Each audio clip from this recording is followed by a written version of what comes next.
बच्चों, क्या हाल चाल, सब ठीक ठाक। तो बच्चों आप लोग देख सकते हैं यहाँ पे मैंने समरी एक लिखा हूँ जो प्रोज से 5 लेसन है, ideas that have helped Mankind. यह चैप्टर का नाम है, ठीक है। तो यह जो मैं समरी लिखा हूँ बड़े आसान और सुदृढ़ तरीके से लिखा हूँ। मैं जब 12th में था तो मैं इस टाइप से लिख कर परीक्षा में अच्छा मार्क्स लाया था, ठीक है। तो देखिए यहाँ पे इसको समरी को हम परीक्षा में लिखेंगे कैसे लिखे से हम लोगों को पूरा फुल टू फुल मार्क्स मिल जाए, ठीक है। तो इसका मैं टिप्स ट्रिक लाया हूँ कैसे आप लिखेंगे परीक्षा में तो आपको फुल मार्क्स मिल जाएगा। देखिए तो जैसे कि हम लोग जानते हैं समरी जो होता है 2 होता है, एक प्रोज सेक्शन से और एक पोएट्री सेक्शन से, ठीक है। तो मान लीजिए आपका एग्जाम में जैसे 3 नंबर जो प्रश्न है समरी मिला, ठीक है। तो इसमें तीन समरी मिलेंगे तो उसमें से कोई एक ही बनाना है, ठीक है। तो उसी टाइप में यहाँ पे मान लीजिए हम लोग का जो दूसरा नंबर है हमें ideas that have helped Mankind, ये है समरी, ठीक है। ये हमको लिखना है। तो कैसे लिखेंगे, देखिए यहाँ पर लिखा है ना, से ideas that have helped mankind written by Bertrand Russell, है ना। दिस इज एन एसे, एकदम शॉर्ट में है। तो ये कैसे लिखा गया हूँ, मैंने इसको कैसे लिखा है, इसके पीछे क्या रीज़न है, क्या ट्रिक है, उसको मैं जानूँगा, ठीक है। और आप लोगों को बताने की पूरा तरह से कोशिश करूँगा, ठीक है।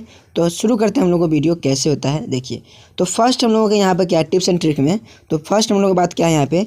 पहला याद रहे जो हम चैप्टर लिखने वाले हैं, जो हम समरी लिखने वाले हैं उसका लेखक का नाम क्या है, ठीक है, ये याद रहना चाहिए। सेकेंड क्या है, लेसन क्या है, प्रोज में ना वो कौन सेक्शन से है, एसे है या स्टोरी है या शॉर्ट स्टोरी है या कॉमिक स्टोरी है, ये सब बात आप लोगों को याद रहना चाहिए, ठीक है। छोटी छोटी बातें को ही हम लेकर हम अपना समरी को पूरा क्लियर कर लेंगे, ठीक है। और इस पार्ट में लेखक ने किसके ऊपर प्रकाश डाला है, और ये जो 4 number 5 number 6 number 7 number 8 number 9 number है, इसमें आपको वही चीज़ लिखना है जो आपने इस पार्ट से क्या सीखा है। तो अगर आप लोगों ने कभी इस पार्ट को नहीं पढ़ा है तो इसको आप, अगर आपको चाहिए इसका जो वीडियो पर फुल वीडियो, इसका हिंदी क्या है पूरा इंग्लिश के साथ, मैंने इसका वीडियो मैं बना दिया हूँ पहले से ही मेरे चैनल पर इंग्लिश प्लेलिस्ट में जाकर चेक कीजिए, वहाँ पे आपको सारी समरी मिल जाएंगी लाइन बाय लाइन सभी पार्ट का इंग्लिश और हिंदी के साथ। तो उससे आप समझ सकते हैं क्या इस पार्ट में क्या दिया गया है, ठीक है। तो शुरू करते हैं हम लोग, और लास्ट में जो लिखना है आपको लेखक ने इस कहानी को किस तरह से प्रस्तुत किया है। तो आप इस 10 बातों को फॉलो कीजिएगा तो आपको परीक्षा में फुल टू फुल मार्क्स मिलने जा रहा है, ठीक है। तो शुरू करते हैं हम लोग को पढ़ाई। कैसे लिखना है, देखिए एग्जाम्पल लेते हैं, ठीक है। हम बड़े तरह से एग्जाम्पल लेंगे और बड़ी तरह से समझेंगे। सर देखिए यहाँ पे क्या बोल रहा है, यहाँ पे देखिए ideas that have helped Mankind, ठीक है। ये हम लोगों का समरी हुआ, ठीक है। तो लिखेंगे कैसे, ideas that have helped mankind written by Bertrand Russell. जो आप लोगों को रेड लाइन से दिखाई दे रहा होगा, ये जो रेड लाइन से दिखाई दे रहा होगा, इसको आपको हर समरी में यूज करना है, सभी समरी में इसका यूज करना है, ये तो करना ही है, ठीक है। तो देखिए ideas that have helped mankind written by Bertrand Russell, ठीक है। मान के बर्टन रसेल द्वारा इनको लिखा गया है। जैसे मान लीजिए यहाँ पर रहता है द आर्टिस्ट, तो लिखते हैं द आर्टिस्ट रिटेन बाय सिगानोया। मान लीजिए यहाँ पर how free is the press रहता, तो how free is the press written by Dorothy L Sayers. मानी जो भी लेखक का नाम होता है तो इस तरह से हम लोग लिख के परीक्षा में फर्स्ट लाइन क्लियर करते हैं, ठीक है। सेकेंड जो हम लोगों का है, this is an essay, this is an essay. मान लीजिए हम लिखते द आर्टिस्ट, तो उसमें लिखते हैं क्या, this is an short story, this is an short story, ठीक है। बात समझ रहे हैं ना। तो जो यह कविता है, जो यह कहानी है, क्या है, निबंध है कि शॉर्ट स्टोरी है कि कॉमिक स्टोरी है कि सिलाई स्टोरी है, उसको आपको यहाँ पे भरना है, ठीक है। आगे हम लोग जब बात करते हैं तो आगे क्या आ रहा है इसमें, देखिए ये पार्ट से हम लोग इस देखिए इस पार्ट में उन्होंने कवि ने उस बातों पर ध्यान दिए हैं जिसने मानव जाति का मदद किया है। जैसे कि in this lesson he focus, ये आपको हर समरी में लिखना है, in this lesson he focus, in this lesson he focus, ठीक है।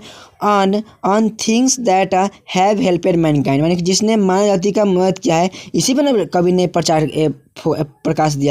किए हैं, माने कि उस पर प्रकाश दिया जहाँ से इस पर ही बात हुआ है, इस चैप्टर में पूरा बात यही ना हुआ है, तो इसीलिए हम इसको शॉर्ट में लिखते हैं यहाँ पे, ठीक है। तो शॉर्ट लिखना है आपको ताकि आप लोग याद करने ज़्यादा दिक्कत नहीं हो, ठीक है। आगे जब हम बात करेंगे, देखिए यहाँ पर मैंने हिंदी लिखा हूँ और उसका हिंदी फिर इंग्लिश लिखा हूँ। देखो वह कहते हैं, तो याद कर लीजिएगा, जब भी वहाँ वह कहते हैं आपको मन में ख्याल आएगा हिंदी में, तो उसको इंग्लिश में लिखिएगा क्या, ही सेज दैट, याद कर लीजिएगा, ही says that, he says that. और जब कोई महिला रहेगी कवित्री में तो वहाँ पर होता है सी सी सेज दैट, ठीक है, तो वह कहते हैं, तो यहाँ होगा he says that womens have become savage. इसका मतलब क्या होगा, कहते हैं कि मानव सभ्य हो गए हैं। कौन कह रहे हैं, तो बर्टन रसेल कह रहे हैं, ठीक है।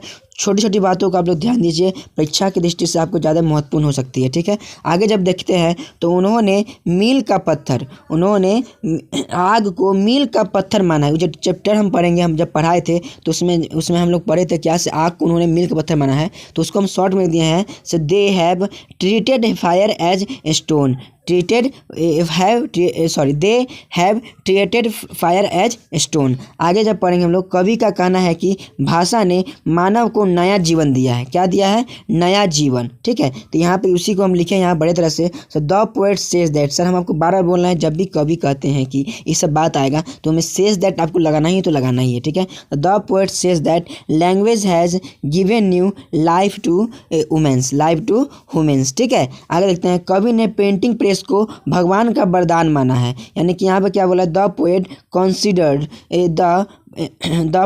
यहाँ पे printing press as gift from God, from God. उन्होंने मानव को उच्च श्रेणी में रखा है। They have placed women in a higher category, ठीक है। इसका इंग्लिश सही हुआ। अब देखते हैं, हम जब लास्ट में बताएंगे तो अंत में यह बर्टन रसेल की एक अद्भुत ना होता है, एक अद्भुत प्रस्तुति है, इसीलिए लिखे यहाँ पर फाइनली। लास्ट में आपको जब भी समय लिखिएगा तो लास्ट में आपको लिखना होगा, सो फाइनली, क्या लिखना है, finally this is a wonderful, कहते हैं यहाँ पर रेंडिशन ऑफ बर्टन रसेल। क्या है, बर्टन रसेल। तो आप लोग जहाँ जहाँ आपको दिखाई रहेगा ब्लू वाला लाइन, उसको ही आपको चेंज करना होता है बस, और कोई भी चीज़ चेंज नहीं करना है। इस तरह से आप लिखेंगे तो परीक्षा में फुल टू फुल मार्क्स लिख सकते हैं। सर तो हमने हिंदी जो लिखा है वो आपको समझने के लिए लिखा है, कैसे हमने हिंदी को इंग्लिश में ट्रांसफ़र किया है, लेकिन परीक्षा में आपको लिखना है इस तरह से। देखिए यहाँ पे जो हमने लिखा है इस तरह से लिखना है। देखिए ideas that have helped mankind written by Bertrand Russell, ठीक है। उसी तरह लिखना होगा जैसे द आर्टिस्ट होगा या कुछ भी रहेगा, तो द आर्टिस्ट रिटन बाय सिगानो, इस तरह से, ठीक है। दिस इज एन एसे, तो ऐसे लिख देंगे। In this lesson he focus on things that have helped mankind, यानी कि इस चैप्टर में, इस पार्ट में लेखक ने मानव के विचार पर प्रकाश डाला है ना। आगे देखते हैं, he says that famous womens have become savage, ठीक है। They have treated fire as a stone. The poet says that a language has given new life to womens. The poet considers the printing press as a gift from God. They have placed a women in a higher category. Finally, जब भी final लिखिएगा तो जहाँ पर ख़त्म होगा उसके just नीचे से शुरू कीजिएगा। Finally this is an wonderful, कहते हैं यहाँ पर rendition of a Burton Russell, ठीक है। तो अगर आप इस तरह से देख सकते हैं कितना बेहतरीन ढंग से जो हम लोगों का जो समरी बन गया है, बड़े चुटपुटे तरह से हम बनाए हैं, मजाक में ही बनाए थे इस समरी को, और बड़े ही लाजवाब तरह का समरी हम लोगों को बन चुका है। देखिए, लेखक का नाम पहले में लिखना है, फिर लेसन क्या है उसमें लिखना है, इस पार्ट्स में किस पर प्रकाश डाला गया है, चैप्टर्स में क्या क्या हम सीखे थे। सर यही जो मेन यह बात है, अगर आपको पता नहीं है तो आप जाकर मेरे वीडियो का जो प्लेलिस्ट है इंग्लिश का समरी वाला, उसमें जाकर आप दे सकते हैं, ठीक है। तो आप वहाँ से लिख सकते हैं, ठीक है। आगे देखते हैं, लेखक ने किस प्रकार से प्रस्तुत किया उसको लिखेंगे। तो सर इस तरह से आप लोगों को फुल टू फुल मार्क्स मिलने जा रहा है परीक्षा में, तो आप लिखिए और बढ़िया नंबर लाइए।